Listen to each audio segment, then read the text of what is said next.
I was on a night shift when my husband, my sister, and my son were brought in, all unconscious. I ran to see them, but a doctor quietly stopped me. You can't see them yet, he said. Trembling, I asked, why? The doctor lowered his eyes and whispered, the police will explain everything once they arrive. Chicago winter mornings are mercilessly cold. Margaret Wilson sighed deeply as she punched her time card at the end of her shift. The final hours of the night shift had been particularly busy, with 3 CPR incidents and assisting in 1 emergency surgery. The hospital ward's nursing station was filled with early morning hustle and bustle. Good work, Margaret. We're so thankful you were here today, said Susan Chambers, the night shift head nurse, patting her shoulder lightly. Margaret smiled back. Working at Chicago General Hospital for 10 years, she had become a trusted presence in the emergency department of this large medical center. Thanks, Susan. We managed to get through it somehow. In the locker room, Margaret changed out of her nurse's uniform into a soft sweater and jeans, then checked her cell phone. There was a message from her husband James. Heading to work early this morning. Could you take Ryan to school? Abby was up late last night, so it might be better not to wake her. Love you. Margaret responded to the message with a slight sense of unease. Okay. Take care. Love you too. Recently James, who worked as a salesman in real estate, had been leaving home earlier and returning later than before. According to him, the market was booming and he had new clients. Margaret trusted her husband, but sometimes she got the impression he was hiding something. She got into her car and headed home. Snow began to fall, with tiny crystals landing on the windshield. Their house in Chicago's suburbs was a 2-story home they had purchased right after getting married 10 years ago. As Margaret opened the door, she heard her son's voice from the quiet house. Mom, welcome home. 12-year-old Ryan was eating breakfast at the kitchen table. In front of him was a bowl of cereal with milk, and he had spread out his school homework. Margaret kissed him lightly on the head. Good morning, Ryan. Finished your homework? Almost. But this math part is a little difficult. Margaret sat next to her son, offering to help with his homework. Ryan was a bright, intelligent boy, who excelled in science and history, but struggled a bit with math. Where's Dad? Ryan asked. He said he left early for work. Seems he has a new client. Ryan was about to say something but swallowed his words. Margaret noticed but didn't press him. Her son seemed more contemplative lately. She thought it might be the beginning of adolescence. Is Aunt Abby still sleeping? Looks like it. Dad's message said she was up late last night, so it's better to let her rest. Margaret's sister Abby had divorced 4 months ago, and was temporarily staying with them. Her marriage had lasted just 3 years. She had made the decision after discovering her husband's infidelity. Margaret wanted to give her sister time and space to start a new life. Ready for school? It's time for the bus, Margaret said, looking at the clock. Ryan hurriedly stuffed his homework into his bag and put on his jacket. Margaret handed him a sandwich for lunch. Have a good day. Come straight home after school. Okay, Mom. I might be a little late today because I'm studying math with my friend Mike. Do you know some people earn over $10,000 a month just by posting Reddit stories on YouTube? No face, no voice, just a laptop. I'd do it too, link below if you're curious. Margaret hugged her son and watched him leave the house. After finishing some chores, she gently knocked on Abby's door upstairs. When there was no answer, Margaret opened the door slightly and peeked in. The room was empty. The bed was neatly made, and Abby was nowhere to be seen. Margaret frowned. It was unusual for her sister to go out so early in the morning. She started to contact her by phone but stopped herself from sending a message. Abby was an adult. She had the right to her own time. Margaret dragged her tired body to bed. Sleep after the night shift was precious. But before falling asleep, she couldn't help thinking about her family. Something felt off lately. The subtly changed atmosphere in the family. James's return times. Abby's strange behavior. Ryan's silence. Still, Margaret reassured herself. The family was fine. Everyone was just dealing with life changes in their own way. She closed her eyes and took a deep breath. Tomorrow would be a new day. Everything would return to normal. 3 weeks later, Margaret was having lunch in the hospital cafeteria. Her colleague Diana sat across from her, placing a coffee down and whispering, "Margaret, are you all right? You look tired lately." Margaret looked up and forced a smile. "Yes, I'm fine. Just busy." In reality, she was far from fine. The subtle changes in the family atmosphere were troubling her. Recently, her husband James carried his smartphone everywhere and always seemed apprehensive. He hastily checked the screen whenever a message arrived and quickly put it away when Margaret approached. His explanation was that he was under pressure with ongoing deals with important clients. But Margaret felt there was some other reason. "Really? How are things at home? Is Abby still living with you?" Diana's question seemed to carry some implication. "Yes, she still is. She seems to be trying to get her life back on track lately." Margaret thought about her sister. Abby had clearly changed recently. Previously, she had been unable to recover from the pain of divorce and often stayed in her room, but now she spent time on makeup every morning, bought new clothes, and went out more frequently.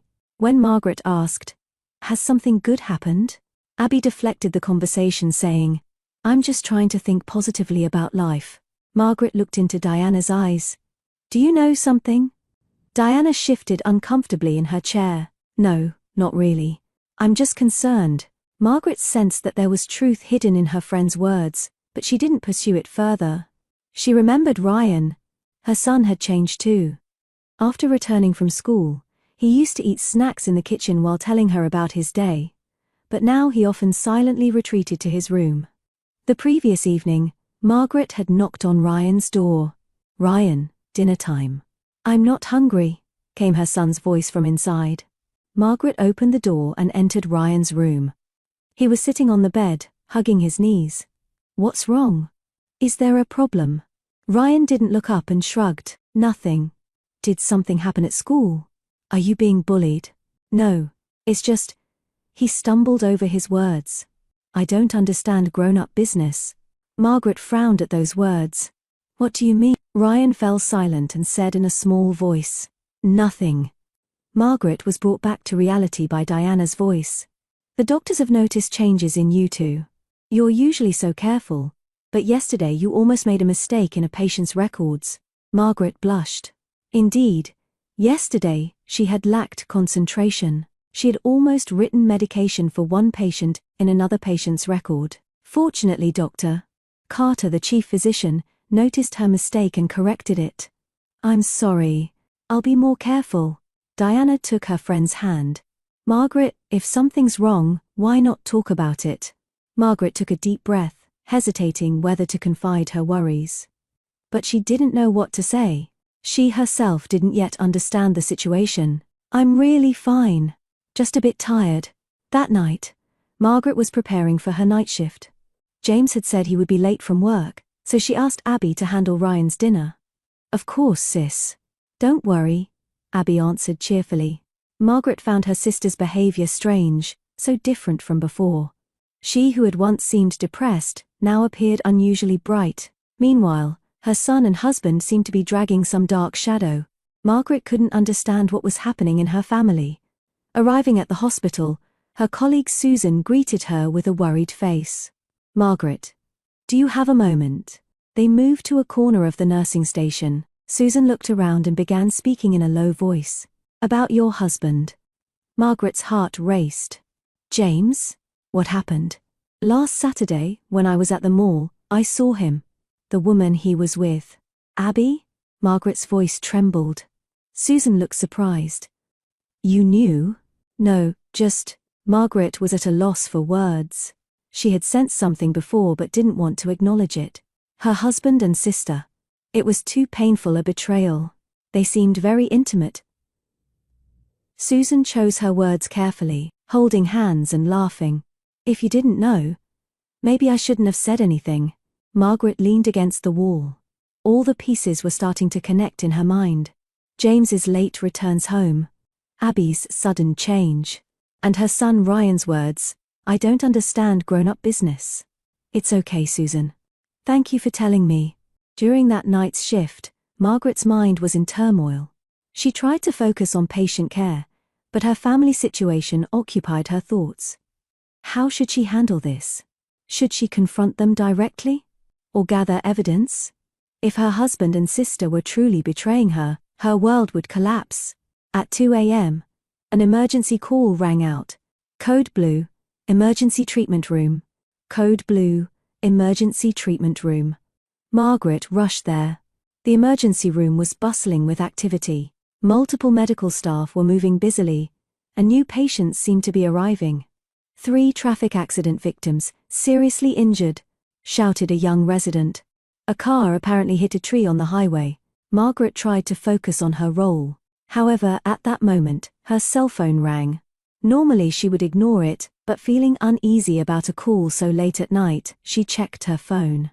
Mrs. Wilson, a voice that sounded like a police officer. Your husband, sister, and son have been in an accident. They're being transported to Chicago General Hospital now. Margaret's world stopped. I'm there now. She hung up and walked to the emergency room on trembling legs. Margaret's feet moved as if they weren't her own. She pushed open the doors to the emergency room. It was overflowing with medical staff, tense voices, and machine warning sounds intermingling. Where are they? Margaret cried. Susan rushed over to her and grabbed her arm. Margaret, where is my family? Susan's expression darkened. Resolutely she led Margaret to the back of the treatment room. There, 3 stretchers were lined up. Bodies covered with white sheets, connected to IVs and monitoring devices. Margaret approached step by step, feeling intense trembling. On the first bed lay her husband, James. His face had lacerations, and his right arm was bent at an unnatural angle. On the next bed was her sister, Abby. Her beautiful face was swollen, with a large wound on her forehead. And on the last bed lay her beloved son, Ryan. His small body looked defenseless, with a bandage wrapped around his head. All 3 were unconscious. James! Abby! Ryan! Margaret cried, trying to rush to them. But Dr. Carter, the chief physician, stood in her way and quietly stopped her. Margaret, calm down. Your family. It's better not to see them now, Margaret asked in a trembling voice. Why? How are they? Doctor, Carter said with his head down. We'll explain everything when the police arrive. Blood rushed to Margaret's head. Police? Why police? Isn't it just an accident? At that moment, the treatment room doors opened, and 2 uniformed police officers entered. One was an older man, the other, a young woman. Mrs. Wilson? I'm Detective Johnson. This is my partner, Detective Lee. The older officer introduced himself. May we talk to you for a moment? Margaret nodded slowly, still gazing at her family lying on the beds. Susan wrapped an arm around her shoulders and guided her to a quiet interview room. Dr. Carter and the 2 detectives followed. In the interview room, Detective Johnson began speaking quietly. Mrs. Wilson, I'm very sorry to say this, but there are suspicious aspects to tonight's accident. According to witness statements, there was a heated argument in the car just before the accident. The car began to swerve and eventually crashed into a tree by the roadside. Margaret tried to understand the words. An argument? Between whom? We don't know exactly yet. However, Detective Johnson paused as if choosing his words. Is there something you're hiding? Margaret's heart pounded. Your husband's smartphone was found at the accident scene. The screen displayed a message. Detective Lee took out the smartphone from an evidence bag and showed it to Margaret. There was no passcode on James's phone. The message app was open with a message to Abby. Tonight, let's tell Margaret everything. We can't keep hiding it. Now that Ryan knows, it will only destroy his heart if we continue like this. Margaret was speechless. Blood rushed to her head, and her ears rang. All the pieces connected.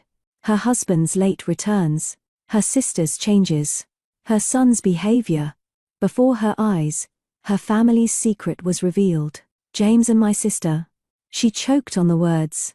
Detective Johnson quietly nodded. Our investigation shows that your husband and sister were having an intimate relationship. And it seems your son witnessed it. We believe they were trying to have a discussion tonight.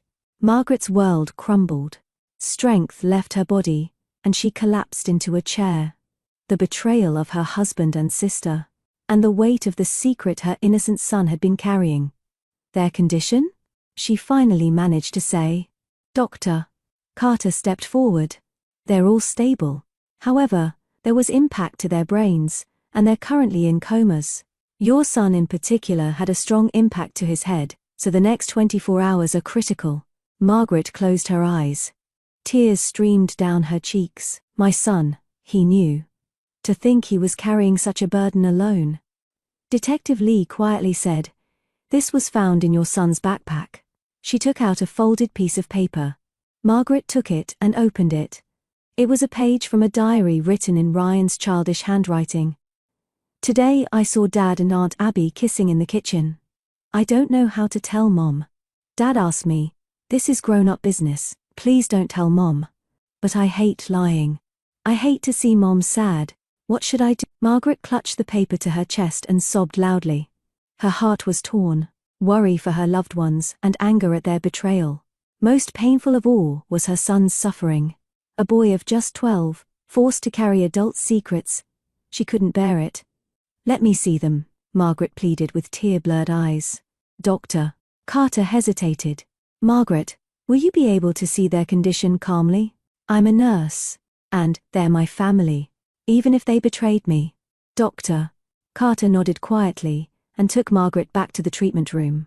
She first went to her son's bed. She took Ryan's small hand and gently squeezed it. "Mommy's here, Ryan. Please, wake up.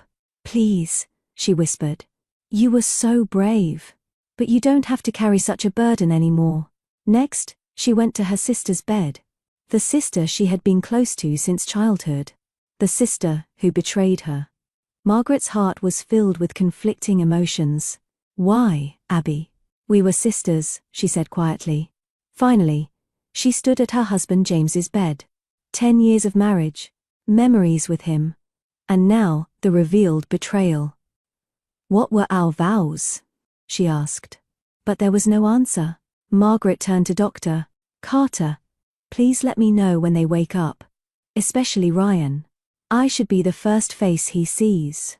A week passed since the accident. Margaret was in Ryan's hospital room, gazing at the morning sun streaming through the window. Her son was still in a coma, but doctors said there were signs of recovery. Brainwave activity had increased, and occasionally his fingers moved. It was a glimmer of hope. Margaret had taken leave from work.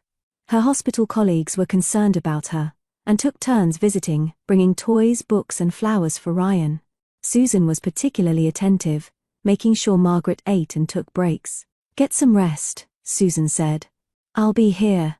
Margaret smiled with a tired face. "Thank you. But I'm fine. I think I should be the first face he sees when he wakes up." Meanwhile, James and Abby had regained consciousness 3 days earlier. They had been moved to separate rooms, and Margaret hadn't tried to see them. However, today she decided. For Ryan's sake, she felt she needed to know the truth. "Ryan, Mommy's going out for a bit. I'll be right back." She kissed her son's forehead and left the room. Walking down the hallway, Margaret's heart was in turmoil.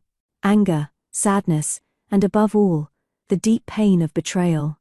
However, she tried to maintain her composure as a medical professional, not to be swept away by emotions, but to know the facts. In front of James's hospital room door, she took a deep breath. After knocking, she entered to find her husband lying in a bed by the window. His face still bore injuries, and his right arm was in a cast. Seeing Margaret enter, his eyes widened. "Margaret." His voice was weak. In the adjacent bed sat Abby. The swelling on her face had subsided considerably, but a large bruise remained under her eyes. Seeing Margaret, she lowered her gaze. "Why?" Margaret asked in a cold voice, as soon as she entered the room. James and Abby exchanged glances and shamefully lowered their eyes. "Margaret, let me explain," James began. "At first it was just comfort. Abby was hurt from the divorce." "Comfort?" Margaret's voice trembled.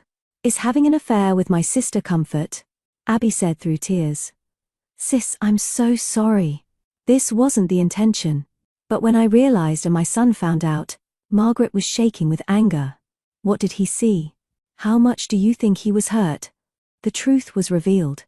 A month ago, Ryan had come home early on an early dismissal day from school. As he quietly entered the house, he heard giggling from the kitchen. When he peeked in, he saw his father and aunt embracing and kissing. Ryan froze. His father noticed him and hurriedly tried to explain.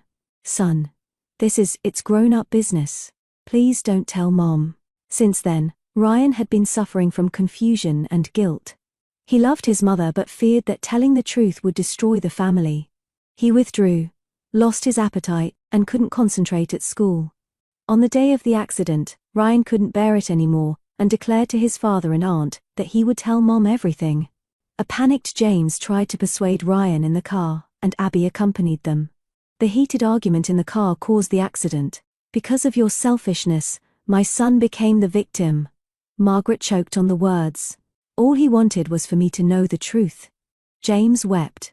"I won't ask for forgiveness." "But Ryan, I never meant to hurt him." "But he was hurt," Margaret said coldly. "Because of you two." Abby looked up. "Sis, how is Ryan?" "Still in a coma. But the doctors say there are signs of recovery." A tense silence filled the room. "Anything from the police?" James fearfully asked. "It's being handled as an accident. Your driving mistake was the cause. Of course, the message on your cell phone is on record." James lowered his face. "I've consulted a lawyer. I intend to start divorce proceedings. I'll pay sufficient child support and compensation to you and Ryan." "It's not about money," Margaret said quietly. "You betrayed 10 years of marriage and my trust." "Sis," Abby said in a trembling voice, "we don't intend to continue the relationship. It was a mistake. But we never meant to hurt you." Margaret stared at Abby, the sister she had grown up with since childhood. The sister who had cried with joy at her wedding. And now the sister who had taken her happiness. "You made your choice. And I'll make mine. A new life for Ryan and me." She said nothing more and left the room. In the hallway she leaned against the wall and took a deep breath. Suppressing her anger and sadness, she returned to Ryan's hospital room. As she entered, doctors were gathered around her son's bed. Margaret's heart nearly stopped. "What happened?" she cried. "Doctor." Carter turned around, and surprisingly, he was smiling. "He's awake, Margaret." Margaret rushed over. Ryan's eyes were open. He looked weak and confused, but definitely conscious. "Ryan!" Margaret took her son's hand. "It's Mom, do you understand?" Ryan nodded slowly. "Mom." His voice was hoarse. The doctors continued their examinations and eventually left the room. "Doctor." Carter stayed back last and explained to Margaret. "It's miraculous. There's no significant damage to his brain, and he has a good chance of full recovery. Of course, rehabilitation will be necessary, but being young, his recovery should be quick." Margaret wept. This time, they were tears of joy. "Thank you, Doctor." After Dr. Carter left the room, Margaret sat beside her son. Ryan looked at his mother and trembled his lips. "Mom, I'm sorry about not telling you about Dad and Aunt Abby." Margaret gently stroked her son's hair. "You did nothing wrong. Instead, I'm sorry you had to carry such a burden alone. But it's okay now. Mom is here. Dad? Aunt Abby? They're both recovering. But Ryan, life will be a little different from now on. We're going to become a new family." Ryan closed his eyes understandingly. Though still weak, he firmly gripped his mother's hand. "I want to be with Mom," he said in a small voice. Margaret gently embraced her son. "We'll still be a family, Ryan, but in a new form. Let's be strong together." One Sunday morning a year later, Margaret was making pancakes in the kitchen. From the living room came Ryan's laughter. He had fully recovered and was adapting well to life at his new school. Margaret felt the sunlight streaming through the window and reflected on the past year. The first few months had been difficult. Divorce proceedings, moving, and her son's rehabilitation and counseling. But they were moving forward little by little. Margaret, who had returned to the hospital, now worked shorter hours. She treasured her time with Ryan. "Mom, are Ben and Joshua coming to the park picnic today?" Ryan came into the kitchen. "Yes, they are." Margaret smiled. Ben Harrison was a pediatrician she had met at the PTA of Ryan's new school, and he had a 9-year-old son, Joshua. She and Ben, also raising a child alone, had gradually deepened their friendship. "They're nice," Ryan said frankly. "I got a letter from Dad." James had moved to the West Coast. He was receiving counseling for alcohol dependency and facing his actions. He wrote to Ryan once a month and occasionally called. It would take a long time to repair the father-son relationship, but at least he was trying. "Dad says he started volunteer work helping children," Ryan said. Margaret nodded. "That's good." As she was preparing dinner, the doorbell rang. Opening the door, she found Abby standing there with a bouquet of flowers. "May I come in?" she asked nervously. Abby had completed a rehabilitation program and started working as a counselor at a women's support center. She had sent Margaret several apologetic letters. 3 months ago, Margaret began writing short replies, and last week they spoke on the phone for the first time. "Ryan, someone's here to see you," Margaret called her son. Ryan hesitated at first, but soon rushed to Abby and lightly hugged her. "How have you been?" "How's school?" Abby asked. Margaret returned to the kitchen and made coffee. Repairing the sisters' relationship wasn't easy, but at least they were trying. She was surprised at herself. What once seemed unforgivable now seemed possible. It wasn't weakness, but strength. At night, after Ryan was asleep, Margaret opened her diary. "Today, Abby came to the house. Something I couldn't have imagined a year ago. The wounds haven't completely healed, but we're moving forward. Life sometimes takes unexpected directions, but what matters, I think, is whether you have the courage to stand up after the storm." She looked out the window. A new moon was floating in the sky. The Chicago night was quiet, somehow peaceful. Tomorrow is a new day, and she and Ryan would overcome whatever days might come, together.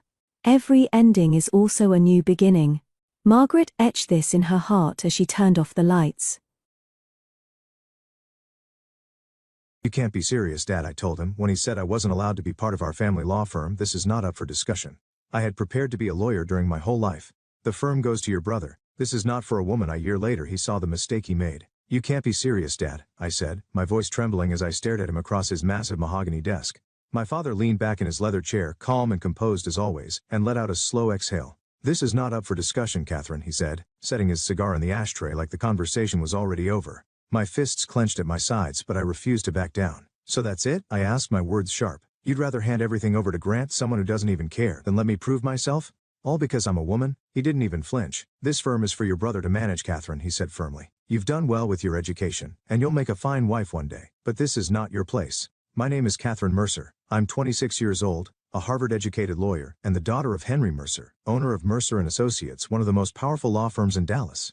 My entire life has been about proving myself, excelling in school, debating my way to the top, graduating with honors, so I could follow in my father's footsteps. But standing there in his office, surrounded by the smell of leather and cigars, I felt my world shift. It didn't matter how hard I worked or how much I loved the law.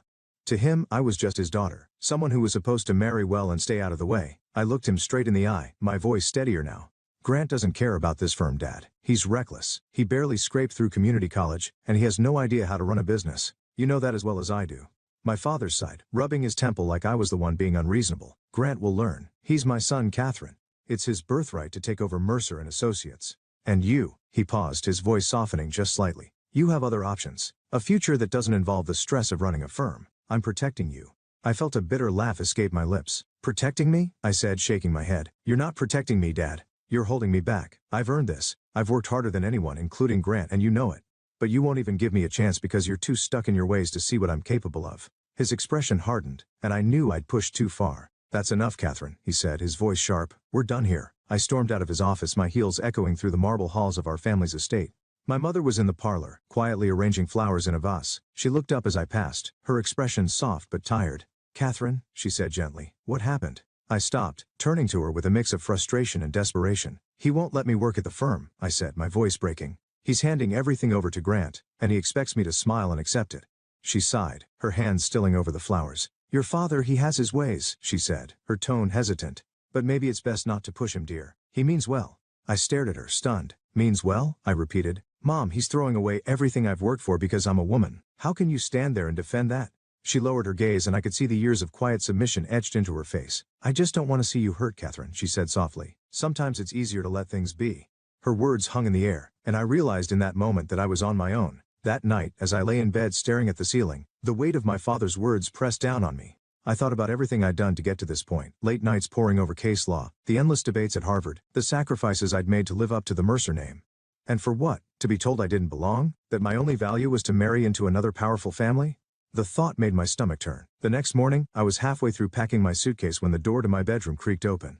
My mother stood there, her face pale and confused. "Catherine, what are you doing?" she asked, her voice laced with worry. Before I could answer, my father appeared behind her, his brows furrowed in irritation. "What's all this?" he demanded, stepping into the room. "Where do you think you're going?" Grant showed up last, leaning casually against the doorframe, still in his robe.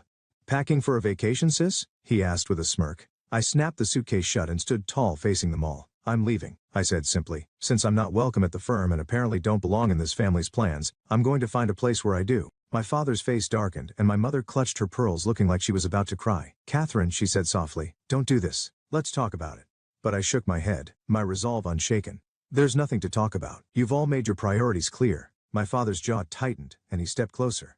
"Don't be ridiculous, Catherine," he said, his tone cold and dismissive. "This is your home. Where else would you go, and for what? To make some sort of point?" I met his gaze without flinching. "Yes, Dad," I said firmly. "To make a point that I'm worth more than being pushed aside for someone who hasn't earned a damn thing? You made it clear last night that I have no place in your firm, so I'll find a firm that values what I bring to the table." Grant let out a low chuckle, shaking his head. "You're really making a big deal out of nothing, Cat," he said, crossing his arms. "You're throwing a tantrum just because Dad isn't handing you the keys to the kingdom?" His smug tone pushed me over the edge. "This isn't a tantrum, Grant," I snapped. "It's me taking control of my life, something you've never had to do because everything's been handed to you." My father raised a hand, silencing us both. "Enough," he said sternly. "Catherine, you're not leaving. You belong here with your family." I shook my head, picking up my suitcase. "No, Dad. I belong somewhere I'm valued, and clearly that's not here." I walked past them, my suitcase rolling behind me as I made my way down the grand staircase. My mother followed, her voice trembling. "Catherine, please don't go," she said softly. "We can figure this out as a family." I stopped at the base of the stairs and turned to look at her, the woman who had spent her life swallowing her own voice to keep the peace.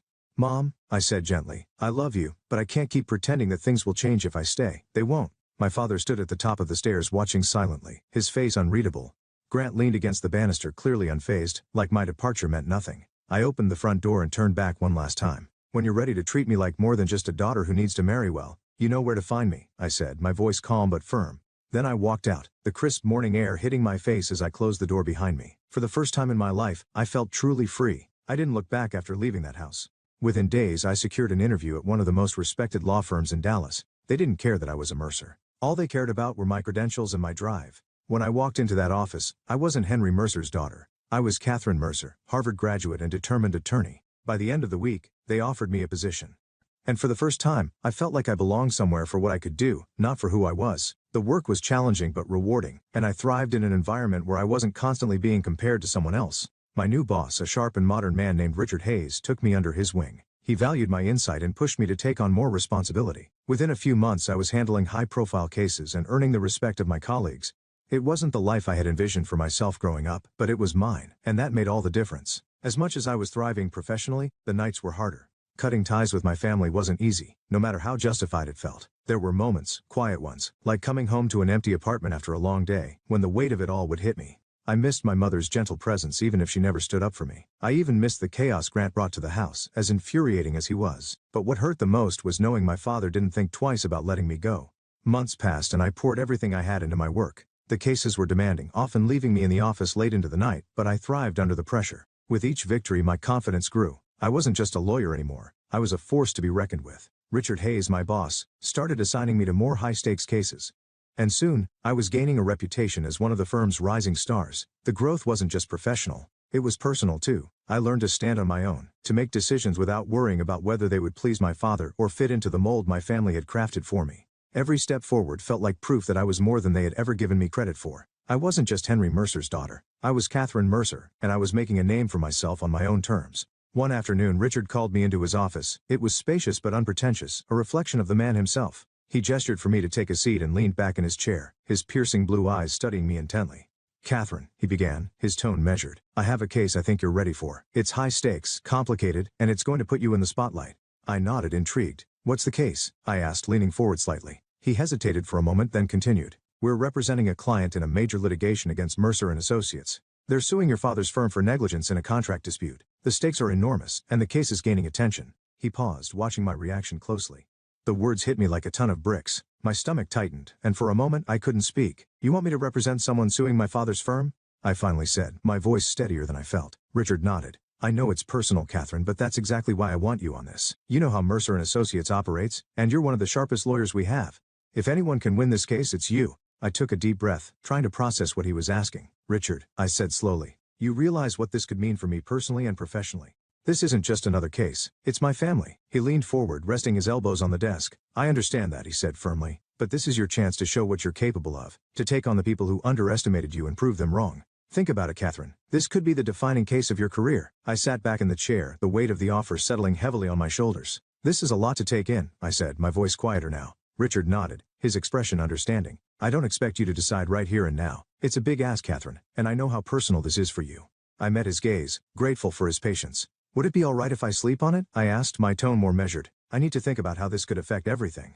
Not just my career, but I trailed off, unsure how to finish the sentence. Take all the time you need, Richard said, his voice steady. But don't take too long.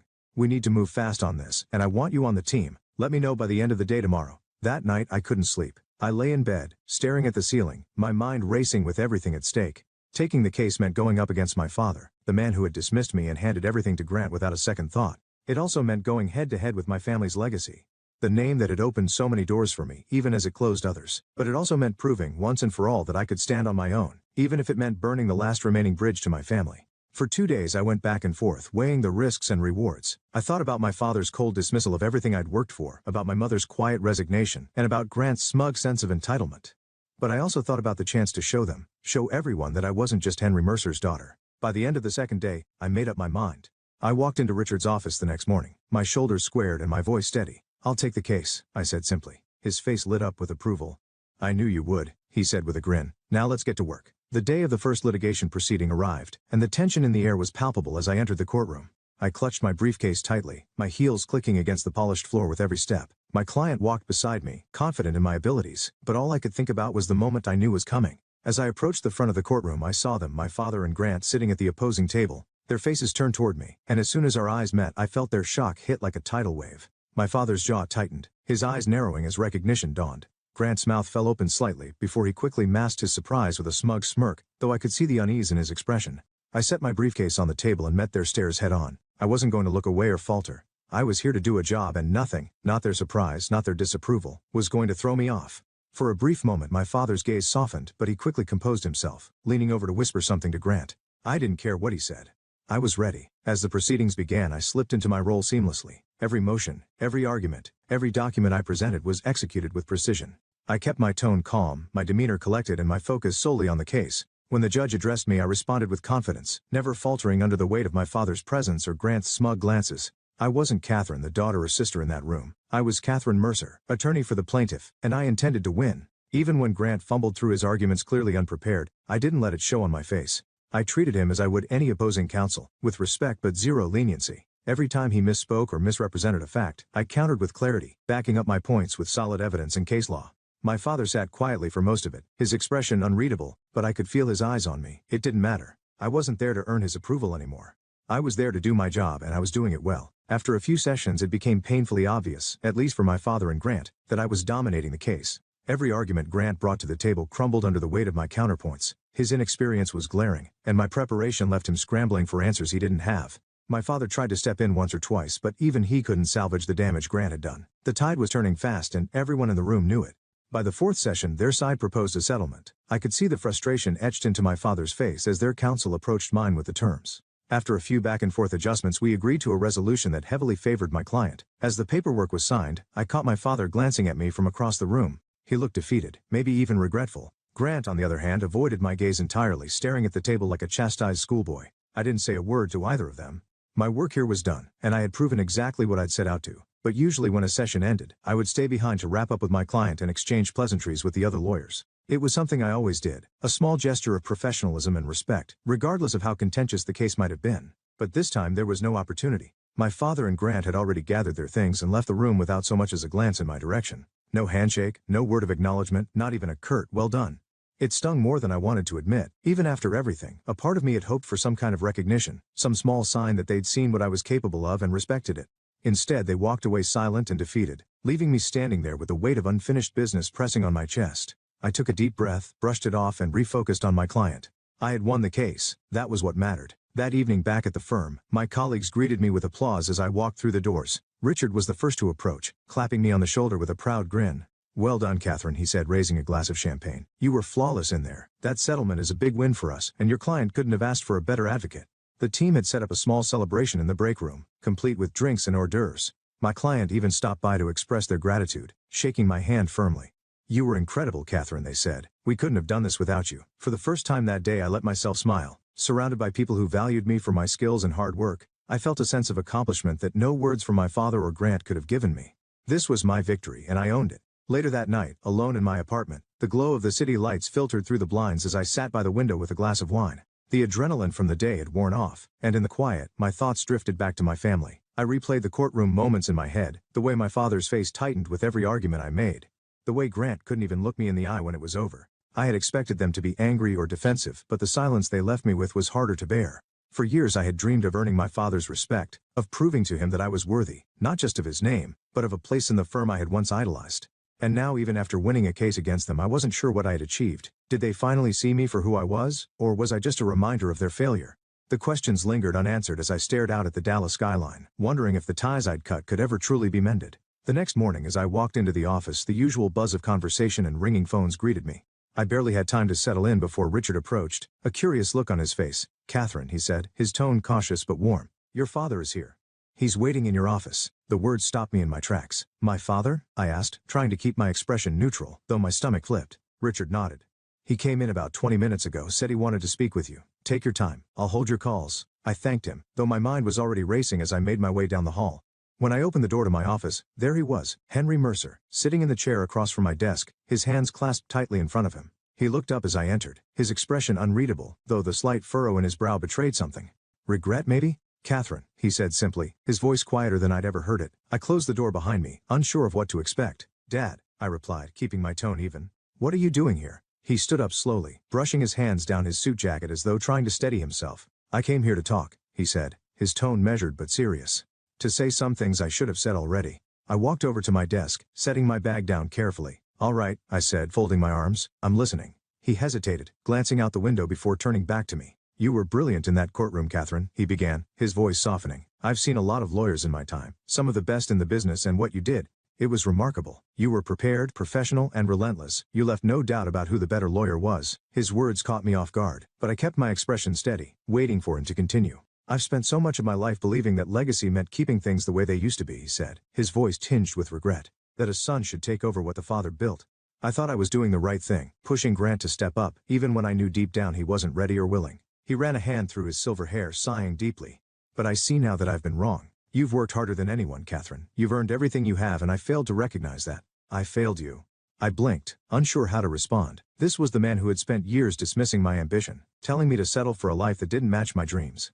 And now he was standing here admitting he was wrong. "Why now?" I finally asked, my voice steady but cautious. "Why are you telling me this now after everything that's happened?" He met my gaze, his blue eyes filled with an honesty I hadn't seen before. "Because I saw what you're capable of," he said simply. "And I realized I've been a fool. Grant isn't ready, and he may never be. But you've proven you have what it takes, not just to succeed but to lead." He stepped closer, his tone almost pleading. "Catherine, I'm asking you to come back, to take your rightful place at Mercer and Associates. The firm needs you. I need you." The words hung in the air, and for a moment, I didn't know what to say. I had spent so long fighting for this moment, dreaming of hearing those words from him. But now that they were here, I wasn't sure if I wanted them. "What about Grant?" I asked finally. "What happens to him?" My father's face tightened, and he nodded slowly. "Grant will stay, but he'll take on a role more suited to his skills. This is about you, Catherine. It's about giving you what you've always deserved." I took a deep breath, letting his words settle for a moment. "I need time to think about this," I said finally, my voice calm but firm.